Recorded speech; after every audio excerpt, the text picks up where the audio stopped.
Hi guys, current affairs funda में आप सभी का स्वागत है।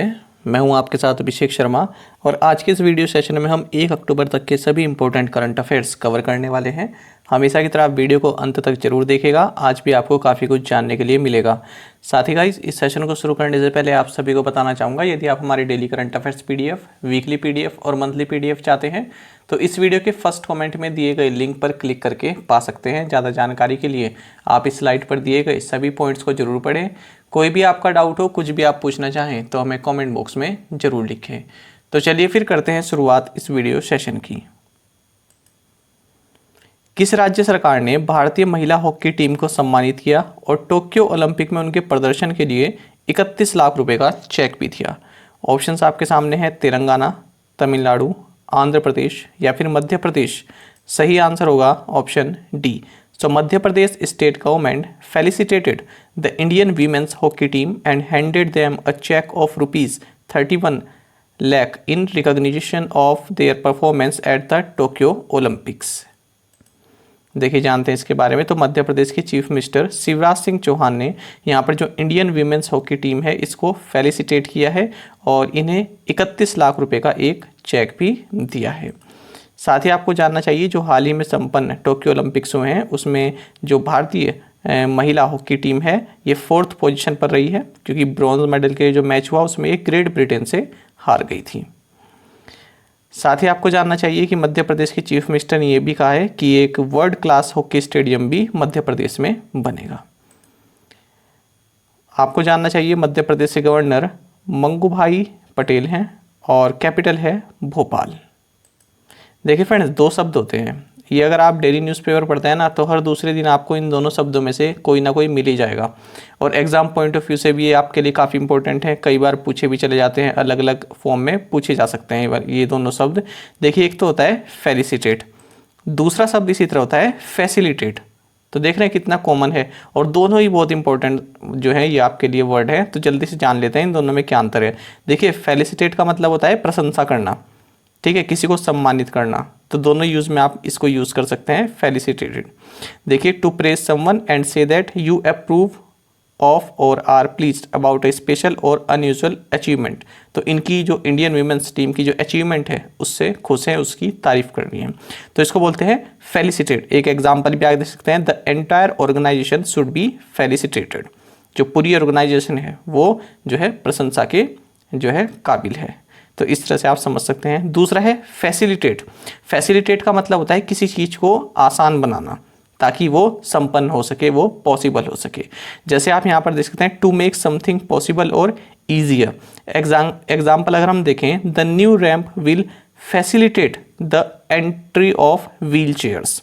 आपने देखा होगा कि जो हॉस्पिटल्स होते हैं तो वहाँ पर जो व्हील चेयर्स के लिए अलग से रैंप बना कर रखते हैं। रैंप मतलब वो ढाल होती है ना, ऐसे ढाल होती है ऐसे में, क्योंकि सीढ़ियों पर तो, स्टेयर्स पर तो चढ़ नहीं सकती व्हील चेयर, तो इसलिए रैंप बना कर रखते हैं। तो रैंप क्या करता है, उसको फैसिलिटेट करता है। जो व्हील चेयर्स हैं उनको फैसिलिटेट करता है, यानी कि उनको चढ़ने में जो है आसान बनाता है। इस तरह से आप दूसरा एग्जांपल देखिए, the current structure does not facilitate efficient work flow. जो करंट स्ट्रक्चर है किसी ऑर्गेनाइजेशन का, मान लीजिए कोई जो स्ट्रक्चर है वो जो है फैसिलिटेट नहीं कर रहा है एफिशिएंट वर्क फ्लो के लिए, यानी आसानी से जो कार्य हो सके उसके लिए जो है वो स्ट्रक्चर सही नहीं है, यानी कि ये डज नॉट फैसिलिटेट, यानी उसको जो है आसान नहीं बना रहा है। तो मुझे लगा ये दोनों शब्द आपके लिए काफ़ी इंपॉर्टेंट है, एक जैसे हैं और कई बार यूज़ हो जाते हैं, तो इसलिए आपको ये जानने चाहिए। आप देख लीजिएगा, कभी भी आप न्यूज़पेपर पढ़ेंगे तो इन दोनों शब्दों को आप जरूर पाएंगे। स्टैंडर्ड इंग्लिश में आते हैं दोनों ही शब्द। चलिए आगे बढ़ते हैं। भारतीय रिजर्व बैंक ने इंडियन ओवरसीज बैंक को अपने त्वरित सुधारात्मक कार्यवाही यानी कि प्रॉम्प्ट करेक्टिव एक्शन ढांचे से हटा दिया है, रिमूव कर दिया है। आपको बताना है जो ये इंडियन ओवरसीज बैंक है इसका मुख्यालय कहाँ पर है? कोची, कोलकाता, मुंबई या फिर चेन्नई। सही आंसर होगा option D. The reserve bank of India has removed Indian overseas bank from its prompt corrective action framework. The headquarters of Indian overseas bank is located in Chennai, Tamil Nadu. तो देखिए फ्रेंड्स, यहाँ पर जो है अक्टूबर 2015 से ही रिजर्व बैंक ऑफ इंडिया ने यहाँ पर इंडियन ओवरसीज बैंक पर कई तरह की जो है लैंडिंग रिस्ट्रिक्शंस लगाई हुई थी। और अब इनको हटा दिया है। तो इस तरह की जो रिस्ट्रिक्शंस होती हैं इनको बोलते हैं prompt corrective action, PCA framework. जैसे आप यहाँ पर भी देख सकते हैं, under PCA the RBI imposes business restrictions on banks. तो जो बैंक पर है उन पे कई तरह की बिजनेस रिस्ट्रिक्शंस यहाँ पर लगा देता है, क्योंकि RBI के द्वारा जो कुछ पैरामीटर सेटअप किए गए हैं उनका अगर उनको यदि फॉलो नहीं करता है बैंक, तो इस तरह से RBI जो है उनको दंडित करता है। आपको बता दें, रिजर्व बैंक ऑफ इंडिया ने जो ये प्रॉम्प्ट करेक्टिव एक्शन है PCA फ्रेमवर्क, ये साल 2002 में इंट्रोड्यूस किया था। बाकी आपको जानना चाहिए, साल 2021 में रिजर्व बैंक ऑफ इंडिया ने IDBI बैंक और यूको बैंक इन दोनों को ही प्रॉम्प्ट करेक्टिव एक्शन फ्रेमवर्क से रिमूव कर दिया है। तो यहाँ पर रिमूव का मतलब ये नहीं है कि कोई गलत काम किया है, बल्कि ये बैंक के लिए अच्छा है कि इनको PCA फ्रेमवर्क से रिमूव कर दिया गया है, हटा दिया गया है। अब केवल सेंट्रल बैंक ऑफ इंडिया बचा है जो कि इस PCA फ्रेमवर्क के अंतर्गत रखा गया है। बाकी आपको जानना चाहिए, जो इंडियन ओवरसीज बैंक है इसके CEO पार्थ प्रतिम सेनगुप्ता हैं, हेडक्वार्टर्स चेन्नई में है और टैगलाइन है good people to grow with. आगे बढ़ते हैं। आर्थिक मामलों की मंत्रिमंडलीय समिति यानी CCEA ने स्कूलों में राष्ट्रीय PM पोषण योजना को और कितने वर्षों तक जारी रखने की मंजूरी दी है? सही आंसर होगा option D. The cabinet committee on economic affairs has approved the continuation of national scheme for PM पोषण इन स्कूल्स फॉर 5 more years। जानेंगे, काफ़ी इंपॉर्टेंट क्वेश्चन रहेगा आपके लिए। देखिए, cabinet committee on economic affairs, इसको जो है प्रधानमंत्री इसकी अध्यक्षता करते हैं। तो इन्होंने क्या किया है, 5 और सालों के लिए यानी 2021-22 से 2025-26 तक के लिए नेशनल स्कीम फॉर PM पोषण इन स्कूल्स, ये पूरी स्कीम का नाम है, तो इसको जो है एक्सटेंड कर दिया, इसको कंटिन्यू रखने का फैसला किया है। तो सेंट्रल गवर्नमेंट की ओर से 54,000 करोड़ के आसपास यहाँ पर खर्चा आएगा और बाकी स्टेट गवर्नमेंट की ओर से 31,000 के आसपास इसमें जो है टोटल फाइनेंशियल आउटले रखा गया है। और यहाँ पर फूड ग्रेन्स पर भी जो है सेंट्रल गवर्नमेंट 45,000 करोड़ रुपए एडिशनल कॉस्ट यहाँ पर लगाएगा। तो ये जो टोटल स्कीम है इसका टोटल बजट कितना है, 1,30,794 करोड़ रुपए के आसपास इसका टोटल बजट है।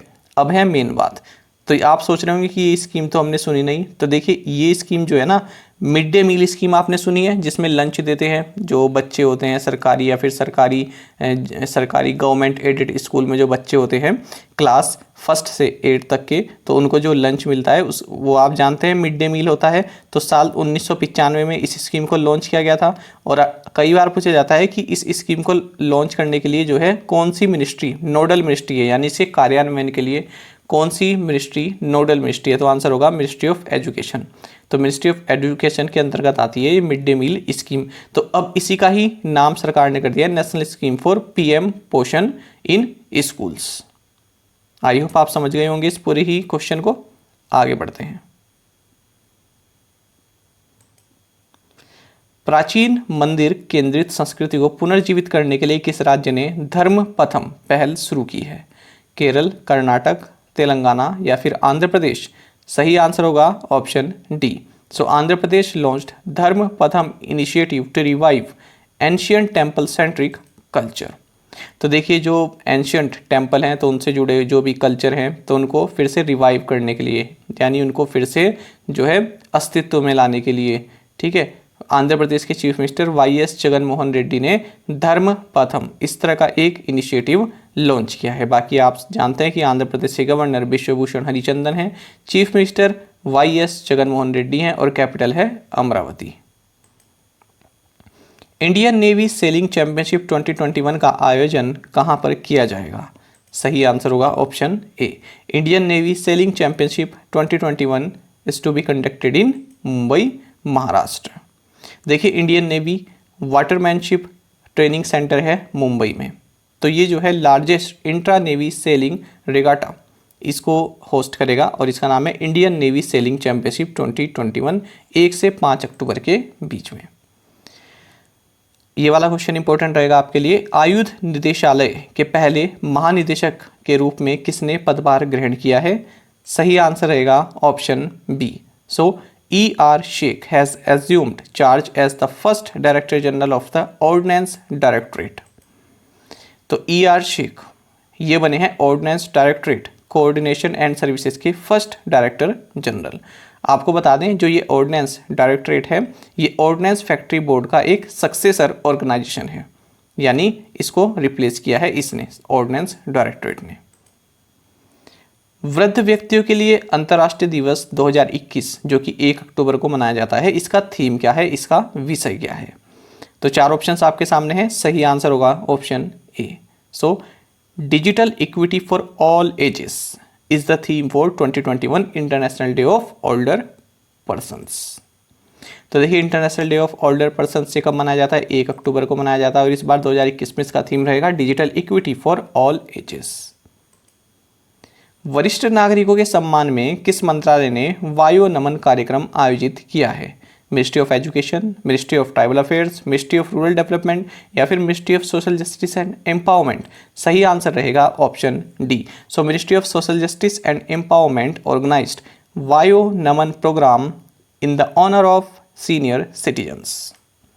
देखिए जानते हैं, तो ministry of social justice and empowerment द्वारा वायु नमन प्रोग्राम ऑर्गेनाइज किया गया जो सीनियर सिटीजन है इनके सम्मान में, किस मौके पर? International day of older person जो कि आज के दिन मनाया जा रहा है। साथ ही आपको जानना चाहिए vice president of India M Venkaiah Naidu इसमें जो है चीफ गेस्ट रहे हैं और इन्होंने वयोश्रेष्ठ सम्मान अवार्ड्स भी जो हैं प्रदान किए। साथ ही इन्होंने एक एल्डरली लाइन लॉन्च की है जो है 14567, इसको राष्ट्र को इन्होंने समर्पित किया। बाकी आपको जानना चाहिए इन्होंने 2 पोर्टल लॉन्च किए हैं, ये काफ़ी इंपॉर्टेंट रहेगा आपके लिए। एक तो सेक्रेट, इसका मतलब क्या है? सीनियर एबल सिटीजन्स री एम्प्लॉयमेंट इन डिग्निटी। दूसरा पोर्टल है सेस, इसकी फुल फॉर्म है senior care ageing growth engine. तो दोनों ही आप जरूर नोट कीजिएगा, काफ़ी इंपॉर्टेंट रहेंगे। किस मंत्रालय ने पीपुल्स प्लान कैंपेन 2021 सबकी योजना सबका विकास को लॉन्च किया? सही आंसर रहेगा option D. So ministry of Panchayati Raj launched people's plan campaign 2021 सबकी योजना सबका विकास। तो union minister for Panchayati Raj and rural development Giriraj Singh, तो इन्होंने जो है एक कैंपेन लॉन्च किया जिसका नाम है पीपल्स प्लान कैंपेन 2021 सबकी योजना सबका विकास। साथ ही इन्होंने वाइब्रेंट ग्राम सभा डैशबोर्ड इसको भी लॉन्च किया है। बाकी आपको जानना चाहिए, ये तो हमने पढ़े हैं union minister for Panchayati Raj कौन है? Giriraj Singh. Union minister of state for Panchayati Raj कौन है? कपिल पाटिल, यानी कि ये राज्य मंत्री हैं और ये केंद्रीय मंत्री हैं। डीजी सक्षम, माफ कीजिएगा, हाँ डीजी सक्षम श्रम मंत्रालय और निम्नलिखित में से किसके द्वारा शुरू की गई एक पहल है? पेटीएम, विप्रो, अमेजॉन इंडिया या फिर माइक्रोसॉफ्ट इंडिया? सही आंसर होगा option D. So, DG Saksham is a joint initiative launched by the Labour Ministry and Microsoft India। जानते हैं इसके बारे में। तो देखिए minister for labour and employment Bhupendra Yadav, इन्होंने DG सक्षम इस तरह का एक जो है प्रोग्राम, डिजिटल स्किल्स प्रोग्राम को लॉन्च किया है ताकि जो देश का जो यूथ है उसको डिजिटल स्किल्स प्रोवाइड किए जा सके। आपको जानना चाहिए कि ये जो प्रोग्राम है ये माइक्रोसॉफ्ट इंडिया के साथ मिलकर मिनिस्ट्री ऑफ लेबर ने लॉन्च किया है। तो इसके तहत जो 3 लाख यूथ हैं इनको फ्री ऑफ कॉस्ट ट्रेनिंग दी जाएगी, स्किल ट्रेनिंग, किसमें? डिजिटल एरियाज में। वित्त मंत्री निर्मला सीतारमन के अनुसार जनवरी से अगस्त 2021 में डिजिटल लेन देन का मूल्य कितना था? सही आंसर होगा option B. So 6 lakh crore rupees was the value of digital transactions in January to August 2021 as quoted by Finance Minister Nirmala Sitharaman.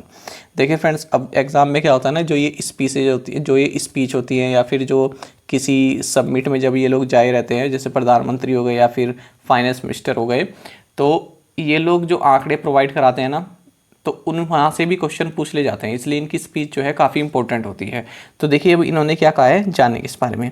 पहले तो आप ये जानिए, ग्लोबल फिनटेक फेस्ट ये ऑर्गेनाइज किया गया है fintech convergence council, payments council of India और national payments corporation of India के द्वारा। तो यहीं पर union finance minister Nirmala Sitharaman जो है संबोधित कर रही थी। तो इन्होंने कहा है कि 2019 में जहाँ केवल 2 लाख करोड़ जो डिजिटल ट्रांजैक्शंस हुए, वहीं 2020 में ये बढ़कर 4 लाख करोड़ डिजिटल ट्रांजैक्शंस हो गए। और यहाँ तक कि जनवरी से अगस्त 2021 की अगर हम बात करें तो 6 lakh crore digital transactions report किए गए हैं, और इंडिविजुअल ट्रांजैक्शंस की बात करें तो ये 355 करोड़ थे। आगे बढ़ते हैं। Professional cricketers association men's player of the year किसे चुना गया है? जो रूट, विराट कोहली, बाबर आजम या फिर केन विलियमसन? सही आंसर होगा option A. So Joe Root has been voted professional cricketers association men's player of the year. देखिए फ्रेंड्स, जो इंग्लैंड के टेस्ट कैप्टन हैं जो रूट, तो इन्हें प्रोफेशनल क्रिकेटर्स एसोसिएशन द्वारा men's player of the year award for 2021 दिया गया है। बात करें अगर हम वीमेंस कैटेगरी की, तो women's player of the year award दिया है ईव जोन्स को, और young player of the year award दिया है हैरी ब्रूक एंड एलिस कैप्से को। बाकी ये पूरी लिस्ट है, आप इसमें देख सकते हैं। जैसे मैंने आपको बताया, Joe Root men's player of the year है, ईव जोन्स क्या है women's player of the year है, और हैरी ब्रूक और एलिस कैप्सी ये क्या है, ये देखिए जो हैरी ब्रूक हैं ये क्या है men's young player of the year, और एलिस कैप्सी क्या है women's young player of the year. इसी तरह से जो रूट क्या है test player of the summer. तो इस तरह से आप पूरी लिस्ट ये देख सकते हैं। भारतीय प्रतिभूति और विनिमय बोर्ड यानी सेबी ने किस वस्तु के विनिमय के लिए रूपरेखा को मंजूरी दी है? गोल्ड, सिल्वर, प्लेटिनम या फिर डायमंड? सही आंसर होगा option A. The securities and exchange board of India approve the framework for exchange of gold commodity. देखिए फ्रेंड्स, तो यहाँ पर securities exchange board of India ने जो है गोल्ड एक्सचेंज के लिए फ्रेमवर्क्स को अप्रूव कर दिया है। तो अब ये गोल्ड एक्सचेंज किससे सेटअप किया जा रहा है? जो येलो मेटल है यानी कि जो गोल्ड है उसमें ट्रेड करने के लिए। तो अब यहाँ पर जो गोल्ड है वो ई रिसीट के माध्यम से जो है ट्रेड किया जा सकेगा, और इस इंस्ट्रूमेंट को बोलेंगे इलेक्ट्रॉनिक गोल्ड रिसीट EGR। साथ ही सेबी ने सोशल स्टॉक एक्सचेंज इसके भी फ्रेमवर्क को अप्रूव कर दिया है, जिसकी सहायता से जो सोशल एंटरप्राइजेस हैं उनके लिए फंड रेज हो पाएगा। बाकी आपको जानना चाहिए, सेबी के चेयरमैन अजय त्यागी हैं। 12 अप्रैल 1992 को सेबी की स्थापना की गई। इसका हेडक्वार्टर्स मुंबई में है। वैश्विक औसत 64% की तुलना में किस देश में फिनटेक अपनाने की दर दुनिया में सबसे अधिक है? ऑप्शंस आपके सामने हैं और सही आंसर होगा option B. So India has the highest fintech adoption rate in the world against the global average of 64%। तो देखिए फिर से ये क्वेश्चन हमने कैसे लिया है, जो पीयूष गोयल हैं इनके द्वारा ये आंकड़ा बताया गया है। देखिए, union minister of commerce and industry, consumer affairs and food and public distribution, minister of textile and the leader of the house in Rajya Sabha. तो ये सभी जो दायित्व हैं ये पीयूष गोयल के पास हैं। तो इन्होंने जो है सेकंड ग्लोबल फिनटेक फेस्ट 2021 को संबोधित किया है। तो इन्होंने क्या कहा है कि जो फिनटेक एडॉप्शन रेट है पूरे वर्ल्ड में वो सबसे ज़्यादा भारत में कितना है 87% है, जबकि अगर हम ग्लोबल एवरेज देखें तो वो केवल 64% है। फिनटेक का मतलब क्या होता है? फाइनेंस टेक्नोलॉजी, ठीक है, यानी कि इस तरह की कोई कंपनी या स्टार्टअप जो फाइनेंस प्रोडक्ट्स प्रोवाइड कराने के लिए टेक्नोलॉजी का इस्तेमाल करे, नई नई टेक्नोलॉजी से जो है फाइनेंशियल प्रोडक्ट्स जो है अपने पेश करे, उसको बोलते हैं फिनटेक। बाकी आपको जानना चाहिए, इंडिया की जो मार्केट वैल्यू है 31 बिलियन US है और 2025 तक 84 बिलियन US होने की उम्मीद है। अंतर्राष्ट्रीय वित्तीय सेवा केंद्र प्राधिकरण यानी IFSCA ने सतत वित्त पर एक विशेषज्ञ समिति का गठन किया। इस समिति की अध्यक्षता कौन करेगा? सही आंसर होगा option C. International financial services centres authority has constituted an expert committee on sustainable finance. Mister CK Mishra will chair this committee. तो जो ये IFSCA है इसने एक 10 मेंबर की एक्सपर्ट कमिटी बनाई है जो कि सस्टेनेबल फाइनेंस हब इसके डेवलपमेंट के लिए अपनी रिकमेंडेशंस देगा। और इस कमेटी की जो चेयरपर्सन, इस कमेटी की जो अध्यक्षता करेंगे ये CK मिश्रा करेंगे। ये former secretary to government of India, ministry of environment, forest and climate change है। बाकी आप लिस्ट देख सकते हैं फ्रेंड्स। इसमें ना आपके लिए जो सेकंड पोजीशन पर है national investment and infrastructure fund of India, इसके MD एंड CEO का नाम याद रखिएगा, मिस्टर सुजॉय बोस। ठीक है, तो ये नाम आपने शायद सुना हो, तो ये नाम आप याद रखिएगा। ये भी इस कमेटी में, तो 10 मेंबर की कमेटी है, CK मिश्रा इसको लीड करेंगे और बाकी आप यहाँ से ये जरूर नोट कर लीजिएगा कि national investment and infrastructure fund of India, इसके MD एंड CEO कौन है? Sujoy Bose. NITI Aayog Amazon web services और निम्नलिखित में से कौन? NITI Aayog frontier technologies cloud innovation centre में एक न्यू एक्सपीरियंस स्टूडियो स्थापित करेगा। सही आंसर होगा ऑप्शन बी।